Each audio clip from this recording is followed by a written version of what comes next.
Assalamualaikum warahmatullahi wabarakatuh. Selamat pagi, siang, sore, dan malam teman-teman semua. Perkenalkan, nama saya Fadli Muhammad Gifari. Saya merupakan mahasiswa dari Universitas Widyatama. Izinkan pada kesempatan kali ini saya mempresentasikan tugas besar untuk mata kuliah Manajemen Rantai Pasok dan Hubungan Pelanggan. Baik, untuk mempersingkat waktu, saya langsung masuk ke dalam materi. Pertama-tama, pengertian. Pengertian dari manajemen rantai pasok atau supply chain management adalah serangkaian kegiatan yang meliputi koordinasi, penjadwalan, dan pengendalian terhadap pengadaan produksi, persediaan dan pengiriman produk ataupun layanan jasa kepada pelanggan yang mencakup administrasi harian, operasional, saya salah menulis, logistik dan pengolahan informasi mulai dari pelanggan hingga pemasok, dari customer hingga ke supplier. Lalu ada permasalahan umum. Baik, sebelum masuk ke permasalahan umum, saya akan memberitahu dulu kepada teman-teman sebelumnya untuk organisasi dan perusahaan yang saya pilih, yaitu adalah organisasi PT Telkom Akses, di mana PT Telkom Akses ini merupakan sebuah organisasi atau sebuah perusahaan yang bergerak di bidang pelayanan jasa internet yang terluas se-Indonesia. Nah, lebih jauh daripada itu, terdapat beberapa masalah internal yang sudah saya analisa pada sistem kerjanya yang nanti akan saya bahas sesuai topik dan nanti akan saya singgung di slide berikutnya. Lanjut, permasalahannya mungkin ada 3 topik permasalahan yang akan saya angkat, yang akan saya singgung dalam kesempatan kali ini. Yang pertama adalah sistem pengembalian perangkat, yang kedua adalah sistem pendistribusian perangkat, yang ketiga adalah pembelian barang atau pembelian perangkat. Lanjut, sistem pengembalian perangkat. Masalah ini sering terjadi karena ketidaklurusan antara stok gudang dengan barang yang sudah terdistribusi. Kenapa bisa terjadi pengembalian perangkat? Biasanya hal ini terjadi jika pelanggan akan melakukan upgrade paket atau upgrade perangkat baru kepada perangkat yang lebih baru. Nah, perangkat yang sudah terinstall yang lama yang di pelanggan otomatis akan dikembalikan kepada organisasi kami atau pada PT Telkom Akses yang nantinya akan diterima oleh pihak warehouse atau pihak gudang.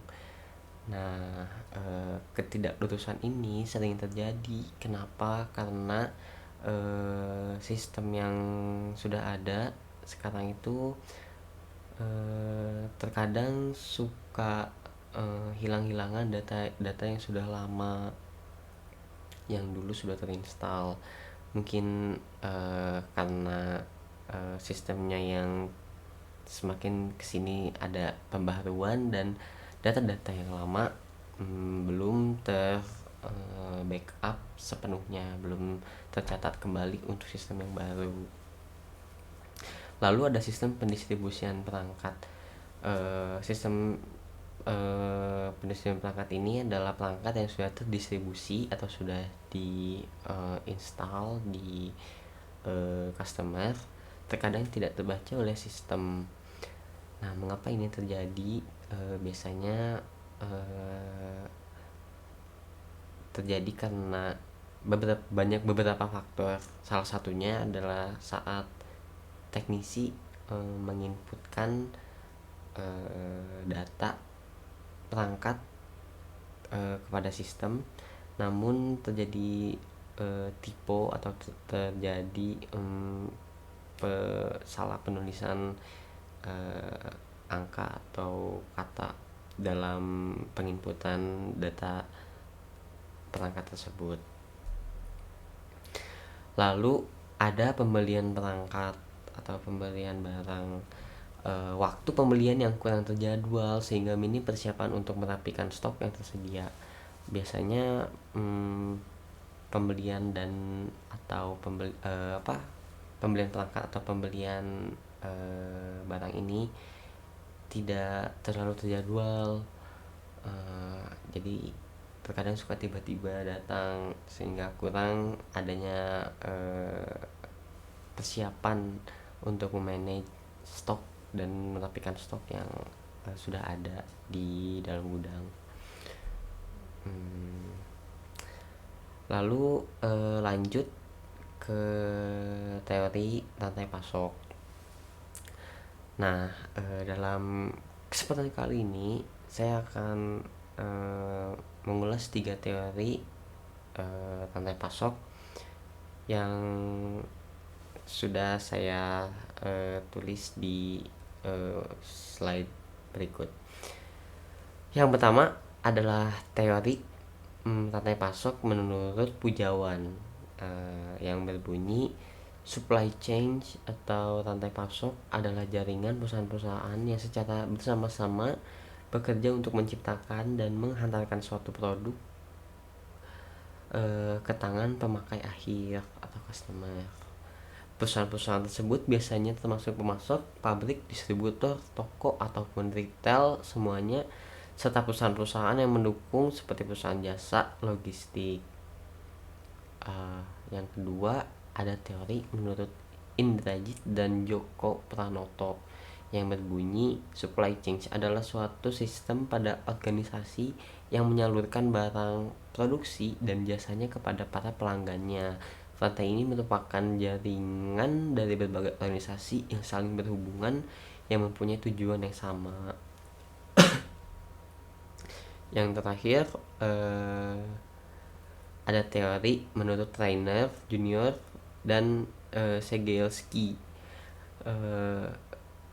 Supply chain mengacu pada aliran material, informasi, uang, dan jasa dari pemasok bahan baku melalui pabrik dan gudang ke pelanggan akhir.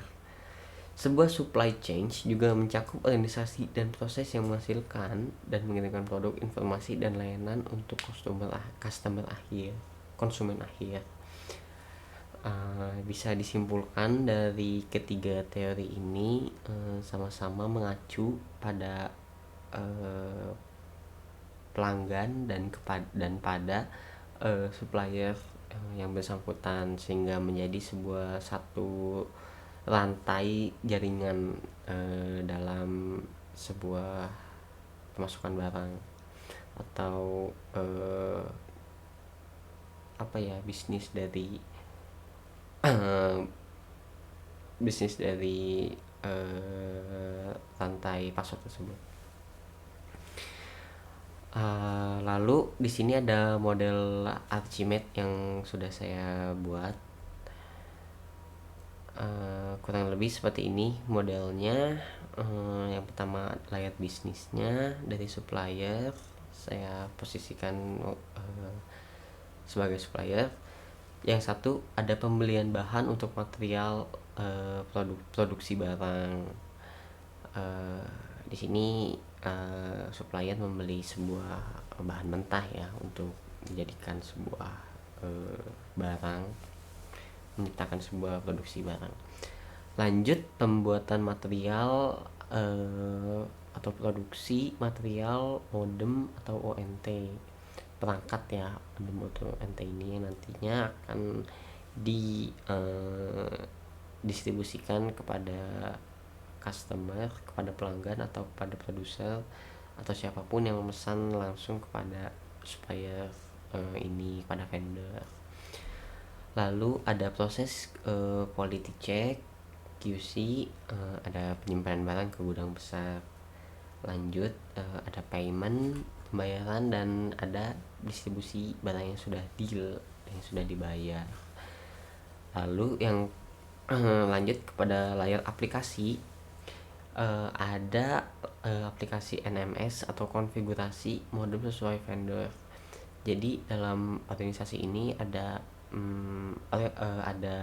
aplikasi yang namanya NMS ini sesuai dengan vendor yang sudah terinstall di pelanggan ya. Contoh ada pelanggan menggunakan vendor atau pelanggan menggunakan perangkat modem dari Huawei, otomatis Telkom Akses harus mengkonfigurasi perangkat tersebut menggunakan NMS Huawei, tidak bisa menggunakan NMS ZTE ataupun NMS Fiber Home.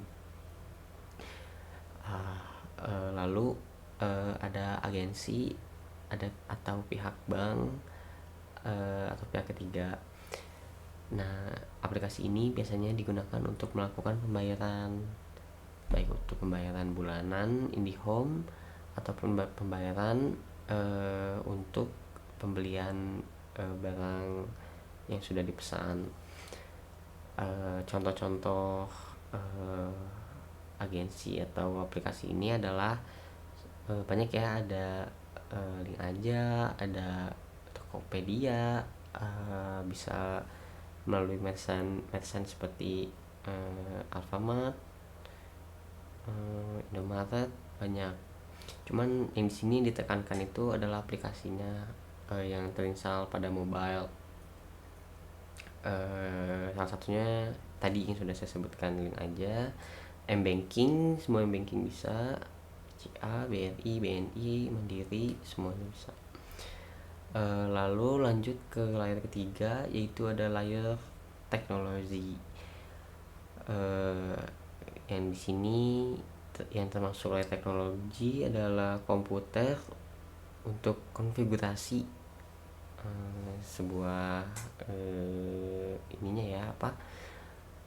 modem atau perangkatnya. Lalu ada smartphone untuk berkomunikasi antara pelanggan dan Telkom Akses. Biasanya ini kita salurkan kepada customer service, begitu. Lanjut ada usulan baru. Di sini merupakan usulan saya pribadi atau opini saya pribadi untuk bisa atau untuk sistem yang ada berjalan lebih baik lagi. Usulan saya adalah pematangan sistem SAP yang terintegrasi menyeluruh terhadap perusahaan atau organisasi. Sebetulnya organisasi ini sudah menerapkan sistem SAP dalam pengelolaannya, namun SAP ini belum menyeluruh